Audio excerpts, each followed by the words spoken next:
प्रथम PUC ವಿಭಾಗಾಧ್ಯಯನ ಅಧ್ಯಾಯ 3ರಲ್ಲಿ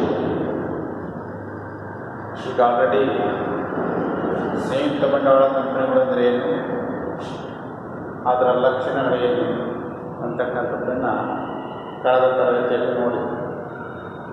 ಈಗ ಅಂಥ ಒಂದು ಸಂಯುಕ್ತ ಬಂಡವಾಳ ಕಂಪನಿಯ ಸ್ಥಾಪನೆಯ ಹಂತಗಳನ್ನು ನೋಡೋಣ. ನಾವು ಒಂದು ಸಂಯುಕ್ತ ಬಂಡವಾಳ ಕಂಪನಿಯನ್ನು 4 ಹಂತಗಳಲ್ಲಿ ಪ್ರಾರಂಭ ಮಾಡಬೇಕಾಗ್ತದೆ. ಏಕೆಂದರೆ 1956ರ ಕಂಪನಿಗಳ ಕಾಯ್ದೆ ಪ್ರಕಾರ ಪ್ರತಿಯೊಂದು ಸಂಯುಕ್ತ ಬಂಡವಾಳ ಕಂಪನಿಯನ್ನು ನೋಂದಣಿ ಮಾಡಿಸಿದ ನಂತರ ಅಸ್ತಿತ್ವಕ್ಕೆ ಬರ್ತಕ್ಕಂಥದ್ದು. ಸೊ ಅದಕ್ಕೋಸ್ಕರ ಸಂಯುಕ್ತ ಬಂಡವಾಳ ಕಂಪನಿಗಳನ್ನು ಸ್ಥಾಪನೆ ಮಾಡೋದು ಅಷ್ಟು ಸುಲಭದ ಕೆಲಸ ಅಲ್ಲ. ಭಾಳಷ್ಟು ಕಾನೂನಿನ ನಿಯಮಗಳನ್ನು ಪಾಲನೆ ಮಾಡಬೇಕಾಗ್ತದೆ, ಭಾಳಷ್ಟು ಸಮಯ ಬೇಕಾಗ್ತದೆ, ಭಾಳಷ್ಟು ವೆಚ್ಚದಾಯಕವಾಗಿರ್ತಕ್ಕಂಥ ಪದ್ಧತಿ ಆಗ್ತದೆ. ಆ ದೃಷ್ಟಿಕೋನದಿಂದ ಅದು ಸ್ವಲ್ಪ ಕ್ಲಿಷ್ಟಕರವಾಗಿರ್ತಕ್ಕಂಥ ಸಮಸ್ಯೆಗಳನ್ನು ಎದುರಿಸಬೇಕಾಗ್ತದೆ. ಇಂಥ ಒಂದು ಸಂಯುಕ್ತ ಬಂಡವಾಳ ಕಂಪನಿಯ ಸ್ಥಾಪನೆ ಮಾಡಲಿಕ್ಕೆ 4 ಹಂತಗಳು ಬೇಕು. ಆ 4 ಹಂತಗಳನ್ನು ನಾವು ಕಾನೂನಿನ ಪ್ರಕಾರವೇ ಪಾಲನೆ ಮಾಡಬೇಕಾಗ್ತದೆ. ಸೊ ಅದನ್ನ ಒಂದೊಂದಾಗಿ ಆ ಹಂತಗಳನ್ನು ನೋಡ್ತಾ ಹೋಗೋಣ.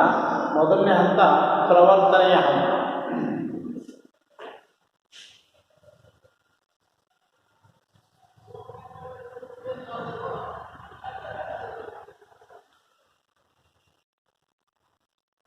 ಪ್ರವರ್ತನೆಯ ಹಂತ, ನೋಂದಣಿಯ ಹಂತ, ಬಂಡವಾಳ ಕ್ರೋಢೀಕರಿಸುವ ಹಂತ ಮತ್ತು ವ್ಯವಹಾರ ಪ್ರಾರಂಭಿಸುವ ಹಂತ ಅಂತ 4 ಹಂತಗಳಲ್ಲೇ ಅವನ್ನ ಸ್ಥಾಪನೆ ಮಾಡ್ತೀವಿ. ಮೊದಲನೇದಾಗಿ ಪ್ರವರ್ತನೆಯ ಹಂತ. ಪ್ರವರ್ತನೆಯ ಹಂತ ಅಂದರೆ ಒಂದು ಕಂಪನಿಯನ್ನು ಸ್ಥಾಪನೆ ಮಾಡಬೇಕು ಅಂತ ಹೇಳಿ ಕೆಲವು ವ್ಯಕ್ತಿಗಳಿಗೆ ಆಲೋಚನೆ ಬಂದ ಪ್ರಾರಂಭದಿಂದ ಪ್ರಾರಂಭ ಆಗ್ತದೆ. ಒಂದು ಆಲೋಚನೆ ಬರ್ತದೆ ಅನೇಕ ವ್ಯಕ್ತಿಗಳಿಗೆ, ನೋಡಪ್ಪ ನಾವು ಒಂದು ದೊಡ್ಡ ಪ್ರಮಾಣದಲ್ಲಿ ಕೈಗಾರಿಕೆಯನ್ನು ಸ್ಥಾಪನೆ ಮಾಡಬೇಕು ಅಂತಕ್ಕಂಥ ಆಲೋಚನೆ ಬಂದ ಕ್ಷಣದಿಂದ ಈ ಪ್ರವರ್ತನೆಯ ಹಂತ ಪ್ರಾರಂಭ ಆಗ್ತದೆ. ಇದು ಬಹಳಷ್ಟು ವಿಶಾಲವಾಗಿರ್ತಕ್ಕಂಥ ಹಂತ ಪ್ರವರ್ತನೆಯ ಹಂತ. ಸೊ ನಾವು ಒಂದು ಕಂಪನಿಯನ್ನು ಪ್ರಾರಂಭ ಮಾಡಬೇಕು, ಏಕೆಂದರೆ ಭಾಳಷ್ಟು ಪೈಪೋಟಿಯಿಂದ ಕೂಡಿರ್ತಕ್ಕಂಥ ಈ ಮಾರುಕಟ್ಟೆಯಲ್ಲಿ ಸಣ್ಣ ವ್ಯವಹಾರ ಏಕ ವ್ಯಕ್ತಿ ವ್ಯವಹಾರ ಸಂಸ್ಥೆ ಮತ್ತು ಪಾಲುದಾರರ ಸಂಸ್ಥೆಯಿಂದ ನಾವು ಪೈಪೋಟಿ ನೀಡೋಕ್ಕೆ ಆಗ್ತಾ ಇಲ್ಲ. ಆ ದೃಷ್ಟಿಕೋನದಿಂದ ನಾವು ದೊಡ್ಡ ಪ್ರಮಾಣದಲ್ಲಿ ವ್ಯವಹಾರವನ್ನು ಮಾಡಬೇಕು, ಮಾರುಕಟ್ಟೆಯಲ್ಲಿ ಪೈಪೋಟಿಯನ್ನು ನೀಡಬೇಕು ಅಂತಕ್ಕಂಥ ಆಲೋಚನೆ ಅನೇಕ ವ್ಯಕ್ತಿಗಳಲ್ಲಿ ಬರ್ತದೆ. ಆವಾಗ ನಾವು ಕೈಗಾರಿಕೆಗಳನ್ನು ಸ್ಥಾಪನೆ ಮಾಡಬೇಕು. 1956ರ ಕಂಪನಿಗಳ ಕಾಯ್ದೆ ಪ್ರಕಾರ ಕೈಗಾರಿಕೆಗಳನ್ನು ಸ್ಥಾಪನೆ ಮಾಡಬೇಕು ಅಂತಕ್ಕಂಥ ಆಲೋಚನೆ ಬರ್ತದೆ. ಅಲ್ಲಿಂದ ನಾವು ಈ ಪ್ರವರ್ತನೆಯ ಹಂತವನ್ನು ಪ್ರಾರಂಭ ಮಾಡ್ತೀವಿ. ಈ ಪ್ರವರ್ತನೆಯ ಹಂತವನ್ನು ಪ್ರಾರಂಭ ಮಾಡಬೇಕಾದ್ರೆ ಒಂದು ಸಾರ್ವಜನಿಕ ಸಂಯುಕ್ತ ಬಂಡವಾಳ ಕಂಪನಿಯನ್ನು ಸ್ಥಾಪನೆ ಮಾಡಬೇಕು ಅಂದರೆ ಕನಿಷ್ಠ 7 ಜನ ಪ್ರವರ್ತಕರು ಇರಬೇಕು. ಖಾಸಗಿ ಕಂಪನಿಯನ್ನು ಪ್ರಾರಂಭ ಮಾಡಬೇಕಂದ್ರೆ ಕನಿಷ್ಠ 2 ಪ್ರವರ್ತಕರು ಇರಬೇಕು. ಸೊ ಈ ಪ್ರವರ್ತನೆಯ ಚಟುವಟಿಕೆಗಳನ್ನು ಕೈಗೊಳ್ತಕ್ಕಂಥದ್ದು ಏನಂತಾರೋ ಅವ್ರನ್ನ ನಾವು ಪ್ರವರ್ತಕರು, ಪ್ರಮೋಟರ್ಸ್ ಅಂತ ಕರಿತೀವಿ. ಸೊ ಮೊದಲೇ ನಾವು ಆಲೋಚನೆ ಮಾಡ್ತಕ್ಕಂಥ ವ್ಯಕ್ತಿಗಳಿರ್ತಾರೆ. ಆ ಆಲೋಚನೆ ಮಾಡ್ತಕ್ಕಂಥ ವ್ಯಕ್ತಿಗಳನ್ನು ನಾವು ಪ್ರವರ್ತಕರು, ನಾವು ಆ ಕಂಪನಿಯ ಪ್ರವರ್ತನೆಯ ಚಟುವಟಿಕೆಗಳನ್ನು, ಪ್ರಾರಂಭಿಕ ಚಟುವಟಿಕೆಗಳನ್ನು ಕೈಗೊಳ್ತಾರೆ, ಅವರನ್ನು ನಾವು ಪ್ರವರ್ತಕರು ಅಂತ ಹೇಳಿ ಕರೀತೀವಿ. ಆ ಪ್ರವರ್ತಕರು ಏನು ಮಾಡ್ತಾರೆ ಅಂತಂದರೆ ಹಲವಾರು ಕಾರ್ಯಗಳನ್ನು ಕೈಗೊಳ್ತಾರೆ. ಪ್ರವರ್ತನೆಯ ಹಂತದಲ್ಲಿ ಹಲವಾರು ಕಾರ್ಯಗಳನ್ನು ಈ ಪ್ರವರ್ತಕರು ಕೈಗೊಳ್ತಾರೆ. ಅವನ್ನ ನೋಡ್ತಾ ಹೋಗೋಣ. ಪ್ರವರ್ತಕರ ಮುಖ್ಯ ಕಾರ್ಯಗಳು. ಪ್ರವರ್ತನೆಯ ಹಂತದಲ್ಲಿ ಪ್ರವರ್ತಕರ ಕಾರ್ಯಗಳು.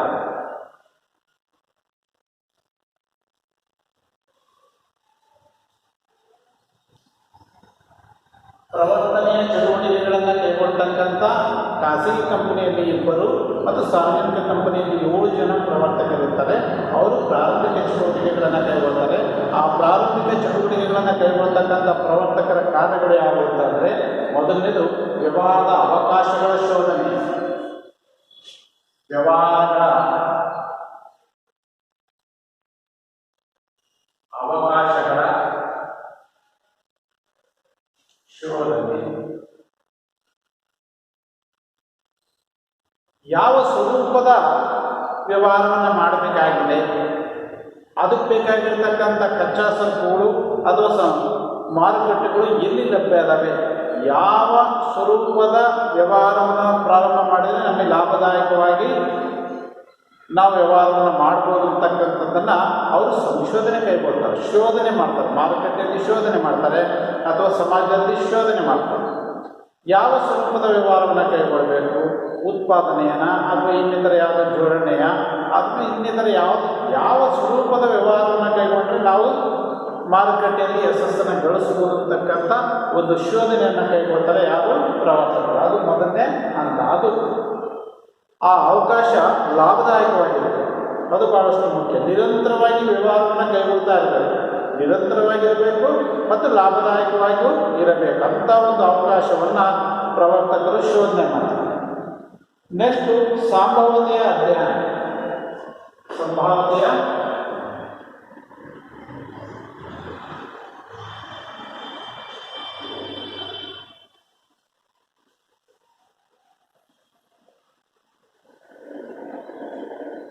ಭವಿಷ್ಯದಲ್ಲಿ ನಾವು ಇಂಥ ಒಂದು ಕೈಗಾರಿಕೆಯನ್ನು ಸ್ಥಾಪನೆ ಮಾಡಿದರೆ ಅದಕ್ಕೆ ಬೇಕಾಗಿರ್ತಕ್ಕಂಥ ಸಂಪನ್ಮೂಲಗಳು ಎಲ್ಲಿ ಸಿಗ್ತವೆ, ನಿರಂತರವಾಗಿ ಸಿಗಬೇಕು.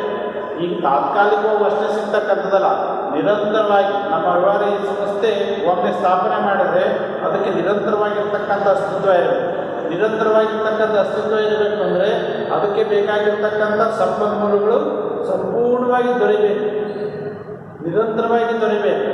ಆ ನಂತರ ಉತ್ಪಾದನೆ ಆಗಿರ್ತಕ್ಕಂಥ ಸರಕುಗಳು ನಿರಂತರವಾಗಿ ಮಾರಾಟ ಆಗ್ತಾ ಇರಬೇಕು. ಅದಕ್ಕೆ ನಿರಂತರವಾಗಿರ್ತಕ್ಕಂಥ ಮಾರುಕಟ್ಟೆಗಳು ಲಭ್ಯ ಇದಾವ.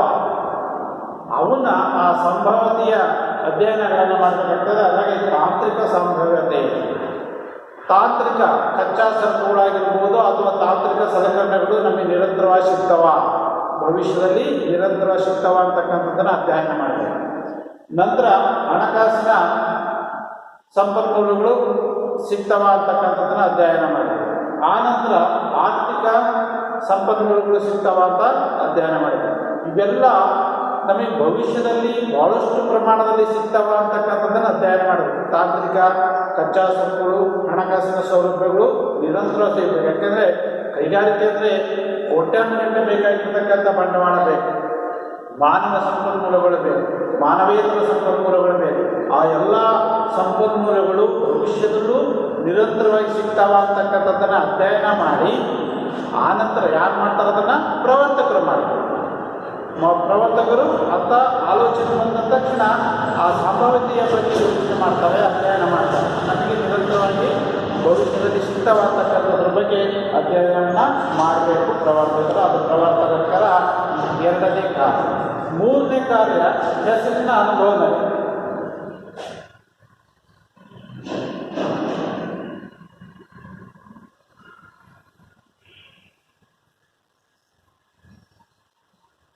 ಹೆಸರಿನ ಅನುಮೋದನೆ. ಪ್ರವರ್ತಕರ ಮೂರನೇ ಕಾರ್ಯ ಯಾರಪ್ಪ ಅಂದರೆ ಈ ಕೈಗಾರಿಕೆ, ಈ ಸಂಯುಕ್ತ ಬಂಡವಾಳ ಕಂಪನಿಗೆ ಯಾವ ಹೆಸರನ್ನು ಇಡಬೇಕು, ಅದು ಭಾಳಷ್ಟು ಮುಖ್ಯ. ಆ ಒಂದು ಹೆಸರನ್ನು ನಾವು ಸೂಚನೆ ಮಾಡಿದ ತಕ್ಷಣ ಆ ಹೆಸರನ್ನು ಇಡಲಿಕ್ಕೆ ಅನುಮತಿಯನ್ನು ಕೋರಿ ನಾವು ನೋಂದಣಾಧಿಕಾರಿಗೆ, ಆಯಾ ರಾಜ್ಯದಲ್ಲಿರ್ತಕ್ಕಂಥ ಸಂಯುಕ್ತ ಬಂಡವಾಳ ಕಂಪನಿಯ ನೋಂದಣಾಧಿಕಾರಿಗೆ ಅರ್ಜಿ ಸಲ್ಲಿಸಬೇಕು. ನೋಡಿ, ನಾವು ಇಂಥ ಒಂದು ಕೈಗಾರಿಕೆಯನ್ನು ಸ್ಥಾಪನೆ ಮಾಡಬೇಕು ಅಂತ ಇದ್ವಿ, ಆ ಕಂಪನಿಗೆ ಇಂಥ ಹೆಸರನ್ನು ಇಡಬೇಕು ಅಂತ ಹೇಳಿ ನಾವು ಅನುಮೋದನೆ ಮಾಡಿದ್ದೀವಿ, ಅದಕ್ಕೋಸ್ಕರ ನೀವು ಅದಕ್ಕೆ ಅನುಮೋದನೆ ನೀಡಬೇಕು ಅಂತ ಹೇಳಿ ನಾವೊಂದು ಅರ್ಜಿಯನ್ನು ಸಲ್ಲಿಸ್ತೀವಿ. ಆದರೆ ಆ ಹೆಸರನ್ನು ಇಡಬೇಕಾದ್ರೆ ಭಾಳಷ್ಟು ಕೇರ್ಫುಲ್ಲಾಗಿ ಹೆಸರನ್ನ ಇಡಬೇಕಾಗುತ್ತೆ. ಆ ಹೆಸರು ಯಾವುದೇ ರಾಜ್ಯ ಸರ್ಕಾರ ಮತ್ತು ಕೇಂದ್ರ ಸರ್ಕಾರದ ಸಂಬಂಧವನ್ನು ಸೂಚಿಸಬಾರದು, ಯಾವುದೇ ಪುರಸಭೆ ಅಥವಾ ನಗರಸಭೆ ಸಂಬಂಧವನ್ನು ಸೂಚಿಸಬಾರದು, ಅಥವಾ ಇನ್ಯಾವ ಈಗ ಆಲ್ರೆಡಿ ಇರ್ತಕ್ಕಂಥ ಹೆಸರನ್ನು ಇಡಬಾರ್ದು, ಅದಕ್ಕೆ ಪೂರಕವಾಗಿರ್ತಕ್ಕಂಥ ಹೆಸರನ್ನು ಇಡಬಾರ್ದು, ಯಾಕೆಂದರೆ ಬೇರೆಯವರಿಗೆ ಮೋಸ ಮಾಡಬಾರ್ದು. ಸೊ ಈ ಎಲ್ಲ ಅಂಶಗಳನ್ನು ಗಮನದಲ್ಲಿಟ್ಟುಕೊಂಡು ಪ್ರವರ್ತಕರು ಒಂದು ಸೂಕ್ತವಾಗಿರ್ತಕ್ಕಂಥ ಹೆಸರನ್ನು ಅದಕ್ಕೆ ಸೂಚನೆ ಮಾಡಿಕೊಳ್ತಾರೆ. ಅದಕ್ಕೆ ಒಂದು ಸೂಕ್ತವಾಗಿರ್ತಕ್ಕಂಥ ಹೆಸರನ್ನು ಇಟ್ಟ ತಕ್ಷಣ ನಾವು ಆ ಪ್ರವರ್ತಕರು ಏನು ಮಾಡಬೇಕು, ಆಯಾ ರಾಜ್ಯದಲ್ಲಿರ್ತಕ್ಕಂಥ ನೋಂದಣಾಧಿಕಾರಿಗೆ ನಾವು ನಮ್ಮ ಕಂಪನಿಗೆ ಇಂಥ ಹೆಸರನ್ನು ಇಡಬೇಕು ಅಂತ ತೀರ್ಮಾನ ಮಾಡಿದ್ವಿ, ಅದಕ್ಕೋಸ್ಕರ ನೀವು ಅದಕ್ಕೆ ಅನುಮತಿ ಕೊಡಿ ಅಂತ ಹೇಳಿ ಒಂದು ಅರ್ಜಿಯನ್ನು ಸಲ್ಲಿಸಬೇಕು, ಅವರಿಂದ ಅನುಮತಿ ಪತ್ರವನ್ನು ಪಡೆಯಬೇಕು. ಇದು 3ನೇ ಕಾರ್ಯ, ಪ್ರವರ್ತಕರ 3ನೇ ಕಾರ್ಯ. 4ನೇ ಕಾರ್ಯಕ್ಕೆ ಹೋಗೋಣ. ಜ್ಞಾಪನ ಪತ್ರ ರುಜುವಾತುದಾರರ ನೇಮಕ.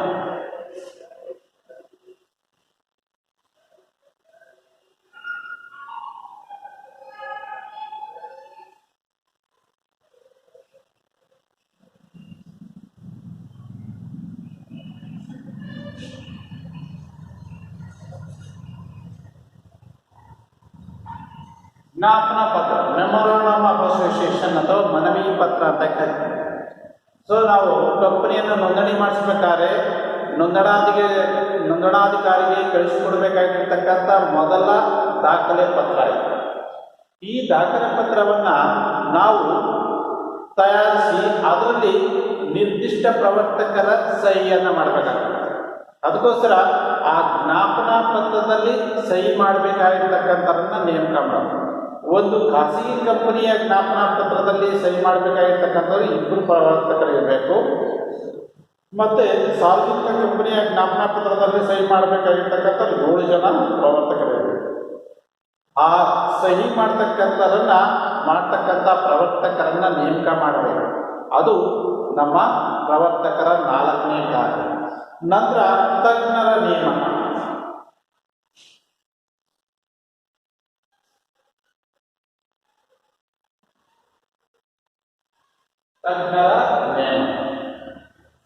ನಮಗೆ ಕಾನೂನು ಸಲಹೆಗಾರರು ಬೇಕು, ಆಮೇಲೆ ಲೆಕ್ಕ ಪರಿಶೋಧಕರು ಬೇಕು, ಮತ್ತು ಅದೇ ರೀತಿ ಬ್ಯಾಂಕರ್ ಬೇಕು, ಯಾವ ಬ್ಯಾಂಕಿನ ಮೂಲಕ ನಾವು ವ್ಯವಹಾರ ಮಾಡಬೇಕು.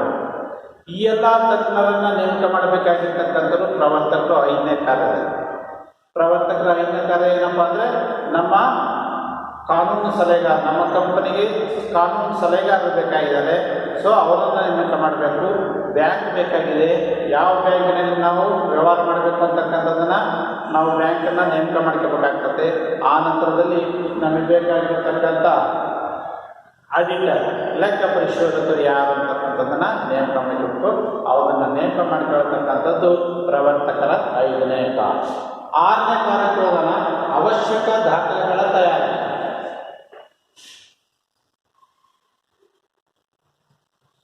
ಅವಶ್ಯಕ ದಾಖಲೆಗಳ ತಯಾರಿ.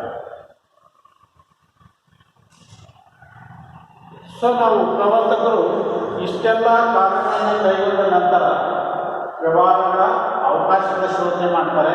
ಯಾವ ವ್ಯವಹಾರ ಮಾಡಬೇಕು ಅಂತ ಮತ್ತು ಸಂಭವತೆ ಅಧ್ಯಯನ, ಭವಿಷ್ಯದಲ್ಲಿ ಸಂಪನ್ಮೂಲಗಳು ಏನೆಲ್ಲ ಸಿಗ್ತಾವನ್ನ ಅಧ್ಯಯನ ಮಾಡ್ತಾರೆ. ಮತ್ತು ಹೆಸರಿನ ಇಡಲಿಕ್ಕೆ ನೋಂದಣಾಧಿಕಾರಿನ ಅನುಮತಿ ಪತ್ರವನ್ನು ಪಡಿತಾರೆ. ಜ್ಞಾಪನ ಪತ್ರದಲ್ಲಿ ಯಾರು ವಹಿವಾಟು ಮಾಡಬೇಕು ಅಂತಕ್ಕಂಥದ್ದು ನೇಮಕ ಮಾಡ್ತಾರೆ. ಆಮೇಲೆ ತಜ್ಞರನ್ನು ನೇಮಕ ಮಾಡ್ತಾರೆ. ಆ ನಂತರದಲ್ಲಿ ಪ್ರವರ್ತಕರು ಬಹಳಷ್ಟು ಮುಖ್ಯವಾಗಿರ್ತಕ್ಕಂಥ ಕಾರ್ಯ ಅಂದರೆ ಆ ಪ್ರವರ್ತನೆಯ ಚಟುವಟಿಕೆಗಳಲ್ಲಿ ಕಂಪನಿಯನ್ನು ನೋಂದಣಿ ಮಾಡಿಸಲಿಕ್ಕೆ ಬೇಕಾಗಿರ್ತಕ್ಕಂಥ ಕೆಲವೊಂದು ದಾಖಲೆ ಪತ್ರಗಳನ್ನು ತಯಾರು ಮಾಡ್ತೇವೆ. ಆ ದಾಖಲೆ ಪತ್ರಗಳು ಮೊದಲಿಂದ ಯಾವುದಪ್ಪ ಅಂದರೆ ಒಂದು ಸಂಸ್ಥೆಯ ಮನವಿ ಪತ್ರ,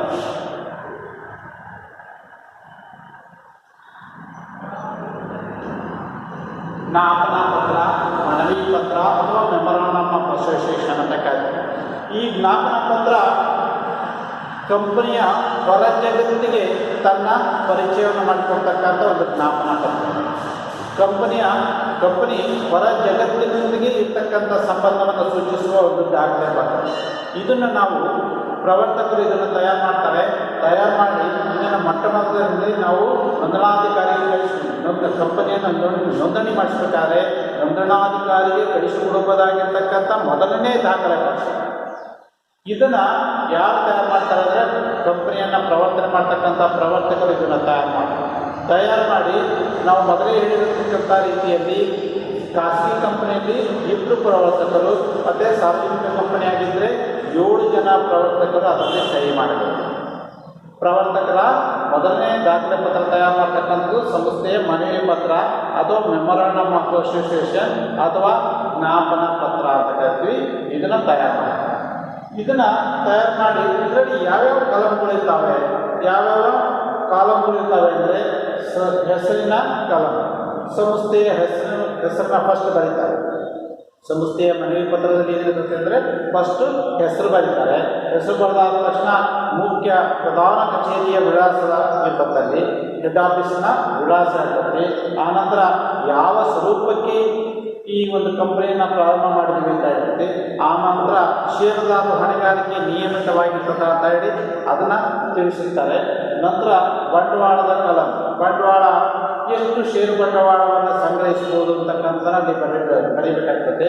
ಆನಂತರ ವಂತಿಗೆಯ ಕಲಂ, ಆನಂತರ ಯಾವ ರೀತಿ ವಂತಿಗೆ ಮಾಡಿರ್ತಾರೆ ಅಂತ ಹೇಳಿ ಅದೆಲ್ಲದನ್ನು ಬರೆದ್ಬಿಟ್ಟು ಅದನ್ನು ಒಂದು ಸಂಸ್ಥೆಯ ಮನವಿ ಪತ್ರವನ್ನು ತಯಾರು ಮಾಡಿಬಿಟ್ಟು ಅದರಲ್ಲಿ ಕನಿಷ್ಠವಾಗಿರ್ತಕ್ಕಂಥ ಪ್ರವರ್ತಕರು ಸಹಿ ಮಾಡಿರಬೇಕು. ಇದು ಯಾರು ಮಾಡಬೇಕು? ಪ್ರವರ್ತಕರು ತಯಾರು ಮಾಡತಕ್ಕಂಥ ಮೊದಲನೇ ದಾಖಲೆ ಪತ್ರ. ಎರಡನೇ ದಾಖಲೆ ಪತ್ರ ಲಿಖಿತ ಕಟ್ಟಳೆ.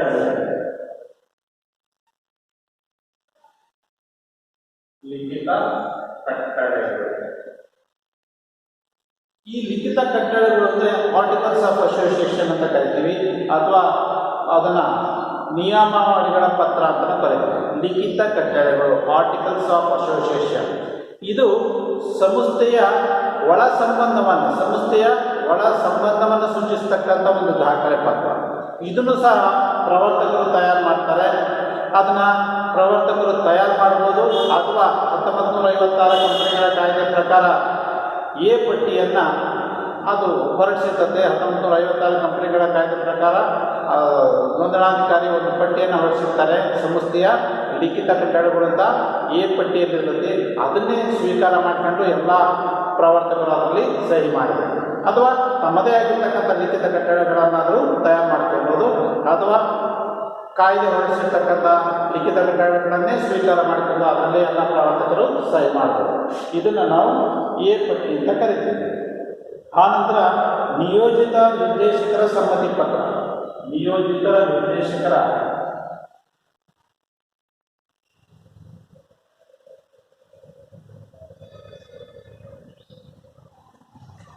ಸಮ್ಮತಿ ಪತ್ರ.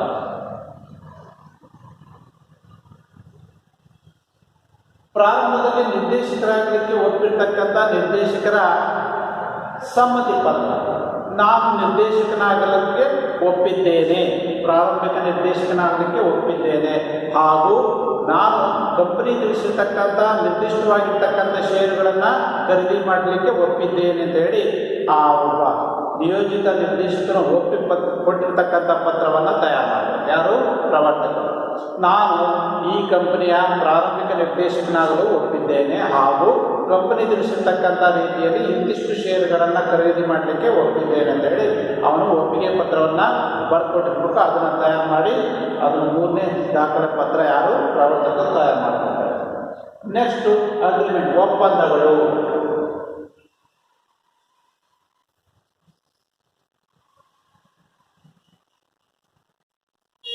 ಅಗ್ರಿಮೆಂಟ್ಸ್ಗಳನ್ನು ಮಾಡ್ಕೊಂತಾರೆ ಯಾರು?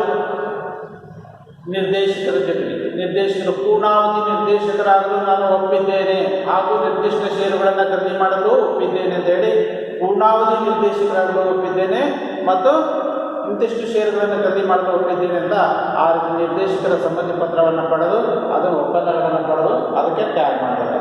ನೆಕ್ಸ್ಟು 5 ಶಾಸನಬದ್ಧ ಘೋಷಣೆ.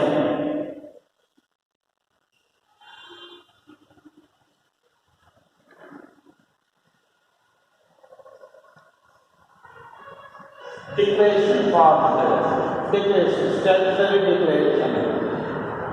ಇಷ್ಟೆಲ್ಲ ದಾಖಲೆ ಪತ್ರಗಳನ್ನು ತಯಾರು ಮಾಡಿದ ನಂತರ ಒಂದು ಘೋಷಣಾ ಪತ್ರವನ್ನು ಪ್ರವರ್ತಕರು ತಯಾರು ಮಾಡ್ತಾರೆ. ಏನು ಘೋಷಣಾ ಪತ್ರ ಅಂದರೆ, ನಾವು ಕಾನೂನುಬದ್ಧವಾಗಿ 1956 ಕಂಪನಿಗಳ ಕಾಯ್ದೆ ಪ್ರಕಾರ ಈ ಕಂಪನಿಯನ್ನು ಪ್ರಾರಂಭ ಮಾಡಲಿಕ್ಕೆ ಎಲ್ಲ ಕಾನೂನು ರೀತಿ ಕ್ರಮಗಳನ್ನು ಕೈಗೊಂಡಿದ್ದೇವೆ ಅಂತ ಹೇಳಿ ಅವರೊಂದು ಡಿಕ್ಲರೇಷನ್ನ, ಸ್ಟ್ಯಾಟ್ಯೂಟರಿ ಡಿಕ್ಲರೇಷನ್ನ ತಯಾರು ಮಾಡಿಬಿಟ್ಟು ಅದರಲ್ಲಿ ಯಾರು ಸಹಿ ಮಾಡಿರಬೇಕು?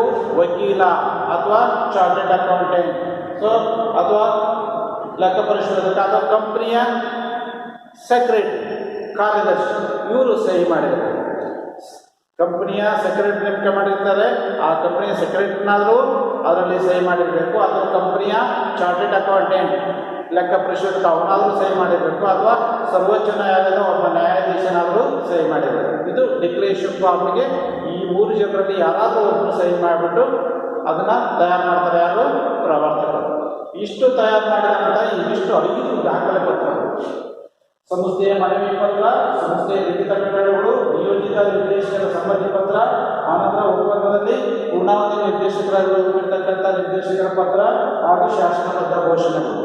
ಇವು 5 ದಾಖಲೆ ಪತ್ರಗಳನ್ನು ತಯಾರು ಮಾಡಿಬಿಟ್ಟು ನಿರ್ದಿಷ್ಟ ಶುಲ್ಕವನ್ನು ಪಾವತಿ ಮಾಡಬೇಕು. ಅಲ್ಲಿಗೆ ನೋಂದಣಾಧಿಕಾರಿಗೆ ಎಲ್ಲ ದಸ್ತಾವೇಜುಗಳನ್ನು, ಎಲ್ಲ ದಾಖಲೆ ಪತ್ರಗಳ ಜೊತೆಗೆ ನಿರ್ದಿಷ್ಟಪಡಿಸಿರ್ತಕ್ಕಂಥ ಶುಲ್ಕವನ್ನು ಪಾವತಿ ಮಾಡಲಿಕ್ಕೆ ಎಲ್ಲ ರೆಡಿ ಮಾಡ್ಕೋಬೇಕು. ಯಾರು?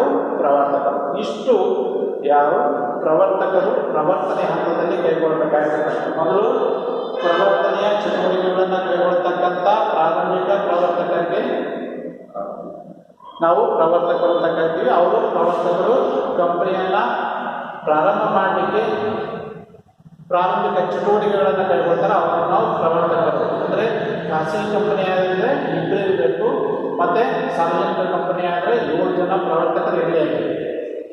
ಆ ಪ್ರವರ್ತಕರ ಕಾರ್ಯಗಳು ಏನಂತಂದರೆ ವ್ಯವಹಾರಗಳ ಅವಕಾಶಗಳನ್ನು ಶೋಧನೆ ಮಾಡ್ತಕ್ಕಂಥದ್ದು, ಸಂಭವತೆಯ ಅಧ್ಯಯನಗಳನ್ನು ಮಾಡ್ತಕ್ಕಂಥದ್ದು, ಆನಂತರ ಹೆಸರಿನ ಕಾನೂನಿನ ಬಗ್ಗೆ ಹೆಸರನ್ನು ಇಟ್ಟು ಅದನ್ನು ನೋಂದಣಾಧಿಕಾರಿಗಳ ಅನುಮತಿ ಪತ್ರ ಪಡೆಯೋದು, ಮತ್ತು ಜ್ಞಾಪನ ಪತ್ರದಲ್ಲಿ ಯಾರು ರುಜು ಮಾಡಬೇಕು ಅಂತಕ್ಕಂಥದ್ದು ನೇಮಕ ಮಾಡ್ತಕ್ಕಂಥದ್ದು, ತಜ್ಞರನ್ನು ನೇಮಕ ಮಾಡ್ತಕ್ಕಂಥದ್ದು.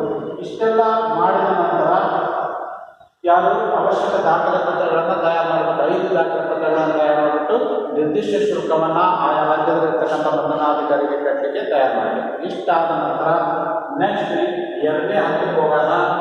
ಬಿ, ನೋಂದಣಿಯ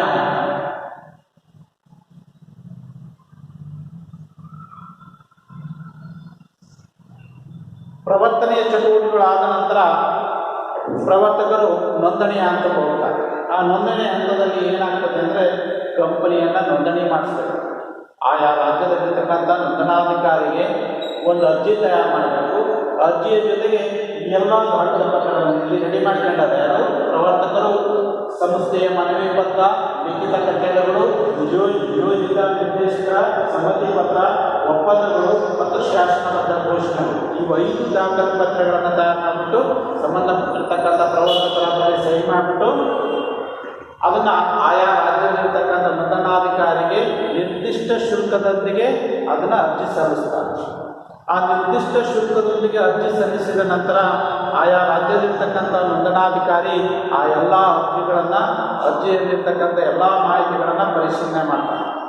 ಪರಿಶೀಲನೆ ಮಾಡಿ ಇವರು ಕಂಪ್ನಿನ ಪ್ರಾರಂಭ ಮಾಡಲಿಕ್ಕೆ ಕಾನೂನುಬದ್ಧವಾಗಿರ್ತಕ್ಕಂಥ ಕ್ರಮಗಳನ್ನು ಕೈಗೊಂಡಿದ್ದಾರಾ, ಮತ್ತು ಪ್ರಾರಂಭಿಕ ಚಟುವಟಿಕೆಗಳನ್ನು ತೃಪ್ತಿಕರವಾಗಿ ಕೈಗೊಂಡಿದ್ದಾರಾ ಅಂತೇಳಿ ಅವನು ಮನವರಿಕೆ ಮಾಡಿಕೊಂಡು ಎಲ್ಲ ಸರಿ ಇದ್ದರೆ ಆ ನೋಂದಣಾಧಿಕಾರಿಯು ತನ್ನ ನೋಂದಣಿಯ ಪುಸ್ತಕದಲ್ಲಿ ಆ ಕಂಪನಿಯ ಹೆಸರನ್ನು ಬರೆದು ಆನಂತರ ಆ ಕಂಪನಿಗೆ ಒಂದು ನಿರ್ದಿಷ್ಟವಾಗಿರ್ತಕ್ಕಂಥ ನಂಬರನ್ನು ಕೊಟ್ಟು, ಸಂಖ್ಯೆಯನ್ನು ಕೊಟ್ಟುಬಿಟ್ಟು ಅಂದಿನಿಂದ ನೋಂದಣಿಯ ಪ್ರಮಾಣ ಪತ್ರವನ್ನು ಆ ಪ್ರವರ್ತಕರಿಗೆ ನೀಡ್ತಾರೆ. ಸೊ ಇದು 2ನೇ ಹಂತದಲ್ಲಿ ಬರ್ತಕ್ಕಂಥ, ಅಂದರೆ ಪ್ರವರ್ತಕರು ಕಂಪನಿಯನ್ನು ನೋಂದಣಿ ಮಾಡಿಸಲಿಕ್ಕೆ ನೋಂದಣಾಧಿಕಾರಿಗೆ ಒಂದು ನಿರ್ದಿಷ್ಟವಾಗಿರ್ತಕ್ಕಂಥ ಅರ್ಜಿಯನ್ನು ತಯಾರು ಮಾಡಿಬಿಟ್ಟು ಅರ್ಜಿಯ ಜೊತೆಗೆ 5 ದಾಖಲೆ ಪತ್ರಗಳನ್ನು ತಯಾರು ಮಾಡಿ ನಿರ್ದಿಷ್ಟ ಶುಲ್ಕದೊಂದಿಗೆ ಅವರಿಗೆ ಕೊಟ್ಟಾಗ, ಯಾರಿಗೆ? ನೋಂದಣಾಧಿಕಾರಿಗೆ ಸಲ್ಲಿಸಿದಾಗ ನೋಂದಣಾಧಿಕಾರಿ ಪರಿಶೀಲನೆ ಮಾಡಿ ಎಲ್ಲದೂ ಸರಿ ಇತ್ತು ಅಂದರೆ ನೋಂದಣಿಯ ಸಂಖ್ಯೆ ಮತ್ತು ಆ ಕಂಪನಿಯ ಹೆಸರು ಒಳಗೊಂಡಿರ್ತಕ್ಕಂಥ ತನ್ನ ನೋಂದಣಿಯ ಪುಸ್ತಕದಲ್ಲಿ ಬರೆದುಕೊಂಡು ಒಂದು ನೋಂದಣಿಯ ಪ್ರಮಾಣ ಪತ್ರವನ್ನು ಆ ದಿನಾಂಕದಿಂದ ನೀಡ್ತಾನೆ. ಸೊ ಆ ದಿನಾಂಕದಿಂದ ನೀಡಿದ ಬಳಿಕ ಅದನ್ನು ಸ್ವೀಕಾರ ಮಾಡಿಕೊಂಡು ಆ 2 ಹಂತಗಳು ಆದ ನಂತರ ಖಾಸಗಿ ಕಂಪನಿಯಾಗಿದ್ದರೆ ಆ 2 ಹಂತಗಳು ದಾಟಿದ ತಕ್ಷಣ ವ್ಯವಹಾರವನ್ನು ಪ್ರಾರಂಭಿಸಬಹುದು. ಎಲ್ಲಿ? ಖಾಸಗಿ ಸಂಯುಕ್ತ ಬಂಡವಾಳ ಕಂಪನಿಯಾಗಿದ್ದರೆ 2 ಹಂತಗಳು ಆದ ನಂತರ ವ್ಯವಹಾರವನ್ನು ಪ್ರಾರಂಭಿಸಬಹುದು. ಆದರೆ ಸಾರ್ವಜನಿಕ ಕಂಪನಿಯಾಗಿದ್ದರೆ ಇನ್ನೂ 2 ಹಂತಗಳನ್ನು ಪಾಲನೆ ಮಾಡಬೇಕು. ಆ ಇನ್ನೂ 2 ಹಂತಗಳು ಯಾವುವು ಅಂದರೆ 3ನೇ ಹಂತ ಬಂಡವಾಳ ಕೂಡಿಸುವ ಹಂತ.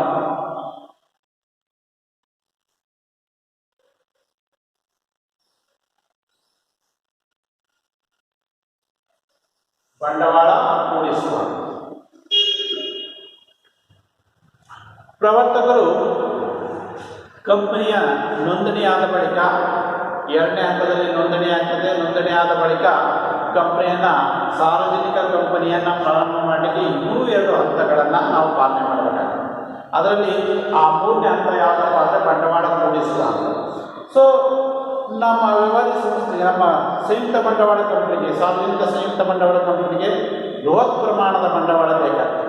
ಸೊ ಅದಕ್ಕೋಸ್ಕರ ಆ ಬಂಡವಾಳವನ್ನು ಕೂಡಿಸಲಿಕ್ಕೆ ನಾವೇನು ಮಾಡಬೇಕಾಗ್ತದೆ ಅಂದರೆ ಸಾರ್ವಜನಿಕರಿಗೆ ವಿವರಣಾ ಪತ್ರಿಕೆಯನ್ನು ನೀಡಬೇಕಾಗ್ತದೆ. ಯಾರು? ಪ್ರವರ್ತಕರು ಒಂದು ವಿವರಣಾ ಪತ್ರಿಕೆಯನ್ನು, ಪ್ರಾಸ್ಪೆಕ್ಟಸ್ ಅಂತ ಕರಿತೀವಿ, ಆ ವಿವರಣಾ ಪತ್ರಿಕೆಯನ್ನು ತಯಾರು ಮಾಡಬೇಕು. ಆ ವಿವರಣಾ ಪತ್ರಿಕೆಯ ಕೊನೆ ಭಾಗದಲ್ಲಿ ಆ ಅರ್ಜಿಯ ನಮೂನೆಯನ್ನು ಇಟ್ಟುಬಿಟ್ಟು ಒಂದು ವಿವರಣಾ ಪತ್ರಿಕೆಯನ್ನು ತಯಾರು ಮಾಡಿಬಿಟ್ಟು ಮೊದಲ ವಿವರಣಾ ಪತ್ರಿಕೆಯನ್ನು ಕಂಪನಿಯ ನೋಂದಣಾಧಿಕಾರಿಗೆ ಕಳಿಸಿಕೊಟ್ಬಿಟ್ಟು ಅವರಿಂದ ಸಹಿ ಪಡೆದು ಅನುಮತಿ ಪಡೆದು ಆ ನಂತರ ಸಾರ್ವಜನಿಕರಿಗೆ ಜಾಹೀರಾತಿನೊಂದಿಗೆ ಆ ವಿವರಣಾ ಪತ್ರಿಕೆಯನ್ನು ಬಿಡುಗಡೆ ಮಾಡ್ತೀವಿ. ಆ ವಿವರಣಾ ಪತ್ರಿಕೆ ಅಂದರೆ ಏನು? ನಾವು ಇಂಥ ಒಂದು ಕೈಗಾರಿಕೆಯನ್ನು ಸ್ಥಾಪನೆ ಮಾಡ್ತಾ ಇದ್ದೀವಿ. ಆ ಕೈಗಾರಿಕೆಗೆ ಬೇಕಾಗಿರ್ತಕ್ಕಂಥ ಬಂಡವಾಳವನ್ನು ಇಂಥ ಷೇರುಗಳ ಮೂಲಕ ಮತ್ತು ಸಾಲಪತ್ರಗಳ ಮೂಲಕ ಬಂಡವಾಳವನ್ನು ಕ್ರೋಢೀಕರಿಸ್ತಾ ಇದ್ದೀವಿ. ಅದಕ್ಕೋಸ್ಕರ ಇಚ್ಛೆ ಇರ್ತಕ್ಕಂಥವ್ರು ನಮ್ಮ ಕಂಪನಿಯ ಷೇರುಗಳನ್ನು ಅಥವಾ ಸಾಲಪತ್ರಗಳನ್ನು ಖರೀದಿ ಮಾಡ್ಬೋದು ಅಂತೇಳಿ ಆಹ್ವಾನ ನೀಡ್ತಕ್ಕಂಥದ್ದು. ಆ ಆಹ್ವಾನ ನೀಡಲಿಕ್ಕೆ ಕೊಟ್ಟಿರ್ತಕ್ಕಂಥ ಪತ್ರಿಕೆಗೆ ನಾವು ವಿವರಣಾ ಪತ್ರಿಕೆ ಅಥವಾ ಪ್ರಾಸ್ಪೆಕ್ಟಸ್ ಅಂತ ಹೇಳಿ, ಇದನ್ನು ಆ ಪ್ರಾಸ್ಪೆಕ್ಟಸನ್ನು ಸಾರ್ವಜನಿಕ ಸಂಯುಕ್ತ ಬಂಡವಾಳ ಕಂಪನಿಯಲ್ಲಿ ಮಾತ್ರ ಸಾರ್ವಜನಿಕರಿಗೆ ಬಿಡುಗಡೆ ಮಾಡ್ತೀವಿ. ಖಾಸಗಿ ಕಂಪನಿಯಲ್ಲಿ ಈ ರೀತಿ ವಿವರಣಾ ಪತ್ರಿಕೆಯನ್ನು ಬಿಡುಗಡೆ ಮಾಡುವ ಹಾಗಿಲ್ಲ. ಅದಕ್ಕೆ ಕಡ್ಡಾಯ, ಅದಕ್ಕೆ ಬಿಡುಗಡೆ ಮಾಡೋಂಗಿಲ್ಲ. ಆದರೆ ಸಾರ್ವಜನಿಕ ಸಂಯುಕ್ತ ಬಂಡವಾಳ ಕಂಪನಿಗೆ ನಾವು ಬಂಡವಾಳವನ್ನು ಸಂಗ್ರಹಿಸಲಿಕ್ಕೋಸ್ಕರ ಸಾರ್ವಜನಿಕರಿಗೆ ಆಹ್ವಾನ ನೀಡಲಿಕ್ಕೆ ವಿವರಣಾ ಪತ್ರಿಕೆಯನ್ನು ಬಿಡುಗಡೆ ಮಾಡ್ತೀವಿ. ಆ ವಿವರಣಾ ಪತ್ರಿಕೆಯ ಮೊದಲ ಪ್ರತಿಯನ್ನು ಕಂಪನಿಯ ನೋಂದಣಾಧಿಕಾರಿಗೆ ಕಳಿಸಿಬಿಟ್ಟು ಅವರನ್ನು ಸಹಿ ಪಡೆದ ನಂತರನೇ ಜಾಹೀರಾತಿನೊಂದಿಗೆ ಅವರನ್ನು ಬಿಡುಗಡೆ ಮಾಡ್ತಾರೆ. ಆದರೆ ಯಾವ ರೀತಿ ಬಿಡುಗಡೆ ಮಾಡ್ತೀವಿ? ಸಾಮಾನ್ಯವಾಗಿ ನಾವು ಬ್ಯಾಂಕ್ಗಳ ಮೂಲಕ ಬಿಡುಗಡೆ ಮಾಡ್ತೀವಿ. ಆ ಬ್ಯಾಂಕ್ಗಳ ಮೂಲಕ ಬಿಡುಗಡೆ ಮಾಡ್ತೀವಿ. ಅಕಸ್ಮಾತ್ ಬ್ಯಾಂಕ್ಗಳ ಮೂಲಕ ಹೋಗದೇ ಇದ್ದರೆ ನಾವೇನು ಮಾಡ್ತೀವಿ ಅಂದರೆ ಅದನ್ನು ಅಂಡರ್ ರೈಟಿಂಗ್ ಕೊಡ್ತೀವಿ. ಬೇರೆಯವರಿಗೆ, ದಲ್ಲಾಳಿಗಳಿಗೆ ಅದನ್ನು ನೇಮಕ ಮಾಡಿಕೊಡ್ತೀವಿ. ದಲ್ಲಾಳಿಗಳ ಮೂಲಕ ಅವುಗಳನ್ನು ಮಾರಾಟ ಮಾಡ್ತೀವಿ. ಸೊ ಅದಕ್ಕೋಸ್ಕರ ಇಷ್ಟು. ಸೊ ಅದಕ್ಕಿಂತ ಪೂರ್ವದಲ್ಲಿ ನಾವು ಏನು ಮಾಡಬೇಕು ಅಂದರೆ ಸೇವೆಗೆ ಅನುಮತಿ ಪತ್ರವನ್ನು ಪಡಿಬೇಕು. ನಾವು ಬಂಡವಾಳವನ್ನು ಸಂಗ್ರಹಿಸಬೇಕು ಅಂದರೆ, ಸಾರ್ವಜನಿಕರಿಂದ ಸಂಗ್ರಹಿಸಬೇಕು ಅಂದರೆ ವಿವರಣಾ ಪತ್ರಿಕೆಯನ್ನು ನಾವು ಬಿಡುಗಡೆ ಮಾಡ್ತೀವಿ. ಸೊ ಆ ನಂತರ ನಾವೇನು ಮಾಡಬೇಕು? ಸೇಬಿಯಿಂದ ಅನುಮತಿ ಪತ್ರವನ್ನು ಪಡಿಬೇಕು. ಸೇಬಿ ಅಂದರೆ security exchange board of India, ಅದರ ಅನುಮತಿ ಪತ್ರವನ್ನು ಪಡಿಬೇಕು. ಆ ನಂತರ ಬ್ಯಾಂಕ್ಗಳನ್ನು ಮತ್ತು ದಲ್ಲಾಳಿಗಳನ್ನು ನೇಮಕ ಮಾಡಬೇಕು. ಕನಿಷ್ಠ ವಂತಿಗೆಯನ್ನು 90% ನಾವು ಮಾರಾಟ ಮಾಡಬೇಕಾಗಿರ್ತಕ್ಕಂಥ ಷೇರುಗಳ 90% ವಂತಿಗೆಯನ್ನು ಪಡಿಬೇಕು. ಆ ನಂತರ ಷೇರು ವಿನಿಮಯ ಕೇಂದ್ರಕ್ಕೆ, ಸೊ ಭಾರತ ದೇಶದಲ್ಲಿ 23 ಷೇರು ಮಾರುಕಟ್ಟೆಗಳದಾವ. ಆ ಷೇರು ಮಾರುಕಟ್ಟೆಗೆ ಯಾವುದಾದ್ರೂ ಒಂದು ಷೇರು ಮಾರುಕಟ್ಟೆಗೆ ಅರ್ಜಿ ಸಲ್ಲಿಸಬೇಕು ಮತ್ತು ಷೇರುಗಳನ್ನು ಹಂಚಿಕೆ ಮಾಡಬೇಕು.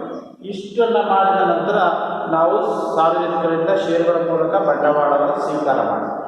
ಇಷ್ಟು ಸ್ವೀಕಾರ ಆದ ನಂತರ, ಕನಿಷ್ಠ ವಂತಿಗೆಯನ್ನು ಸ್ವೀಕರಿಸಿದ ನಂತರ ನಾವೇನು ಮಾಡಬೇಕು? 4ನೇ ಹಂತ ವ್ಯವಹಾರ ಪ್ರಾರಂಭಿಸುವ ಹಂತ.